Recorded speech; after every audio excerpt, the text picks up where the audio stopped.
আপনি কি জানতেন দক্ষিণেশ্বরে এক রাতে মায়ের সামনে দেওয়া নৈবেদ্য কারো ছোঁয়া ছাড়াই ধীরে সরে গিয়েছিল? ভয় পেয়ে সবাই থমকে গেলেও শ্রী রামকৃষ্ণ পরমহংস শান্ত স্বরে বলেছিলেন, মা গ্রহণ করেছেন।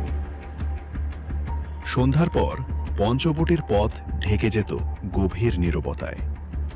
লোকবিশ্বাস ছিল সেখানে অদৃশ্য সাধকদের ধ্যান চলে। ভবতারিণী কালীমূর্তি আনার সময় নৌকা মাঝগঙ্গায় হঠাৎ থেমে যায়। সব চেষ্টা ব্যর্থ হলে সবার বুঝতে দেরি হয়নি, এটাই মায়ের ইচ্ছা। ঝড়ের রাতে মন্দিরের সব আলো নিভলেও কালী মন্দিরের প্রদীপ নিভেনি। মায়ের দর্শন না পেলে রামকৃষ্ণের নিদ্রা হতো না।